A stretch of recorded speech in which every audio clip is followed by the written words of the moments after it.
બીજેપીના ધારાસભ્ય હાર્દિક પટેલની મળી મોટી રાહત। પાટીદાર આંદોલન સમયે થયેલો વધુ એક કેસ પરત ખેંચવામાં આવ્યો છે। આંદોલન વખતે હાર્દિક સામે નોંધાયો હતો જાહેરનામા ભંગનો ગુનો। રાજ્ય સરકારે ધારાસભ્ય હાર્દિક પટેલ સામેનો કેસ પાછો ખેંચ્યો છે।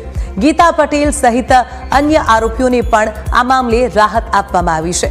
વાત કરીએ શું હતો આ સમગ્ર મામલો, તો પોલીસની મંજૂરી વિના હાર્દિક પટેલે કર્યા હતા ધરણા। ગેરકાયદેસર મંડળી, રાયોટિંગ અને ગુનાહિત કાવતરાનો કેસ દાખલ થયો હતો।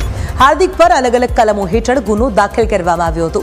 કોર્ટે હાર્દિક સામે 2 વખત બિનજામીન પાત્ર વોરંટ પણ કાઢ્યું હતું। સરકાર તરફથી કોર્ટને કેસ પરત ખેંચવા માટે વિનંતી કરવામાં આવી હતી। અને આ જ મામલે આપણી સાથે સંવાદદાતા જયેશ ફોન લાઈનથી જોડાઈ ગયા છે।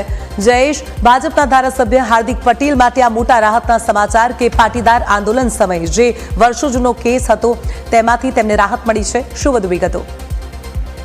જિંદલ, પાટીદાર અનામત આંદોલન સમયે જેટલા પણ કેસો છે તે નોંધાયા હતા તે કેસો છે તે પરત ખેંચવાની બાહેંધરી છે તે રાજ્ય સરકારે પાટીદાર અગ્રણીઓને ઘણા વર્ષો પહેલા આપી હતી। ત્યારબાદથી એક બાદ એક કેસો છે તે પરત ખેંચાવાની શરૂઆત થઈ છે ને એવામાં હવે આગામી વર્ષમાં વિધાનસભાની ચૂંટણી યોજાવાની છે ને એ પહેલા ભાજપના ધારાસભ્ય જે હાર્દિક પટેલ છે તેમને એક મોટી રાહત મળી છે। વર્ષ 2018માં આંદોલન દરમિયાન નિકોલ ખાતે એક પ્રતિક ઉપવાસનો કાર્યક્રમ રાખવામાં આવ્યો હતો ને ત્યાં ધરણા છે તે કરવામાં આવ્યા હતા। ત્યારબાદ નિકોલ પોલીસે એ ગુનો હાર્દિક પટેલ, ગીતા પટેલ સહિતના આંદોલનકારીઓ સામે નોંધ્યો હતો કે જાહેરનામા ભંગનો જે ગુનો છે તે કરવામાં આવ્યો છે। તેની સાથે રાયોટિંગ જેવી કલમો છે તે પણ ઉમેરવામાં આવી હતી। ત્યારબાદ આ કેસની ટ્રાયલ છે તે કોર્ટમાં ચાલતું હતું। એ દરમિયાન હાર્દિક પટેલને 2 વખત બિનજામીન પાત્ર વોરંટ છે તે પણ ઇસ્યુ કરવામાં આવ્યું હતું। ત્યારબાદ હાઈકોર્ટમાં હાર્દિક પટેલે બાહેંધરી આપી હતી કે તેઓ કેસમાં સહયોગ કરશે, પરંતુ હવે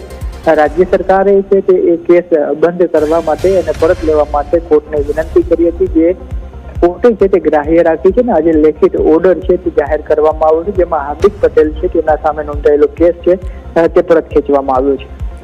જી જયેશ, તમામ વિગતો સાથે જોડાવા બદલ આપનો આભાર।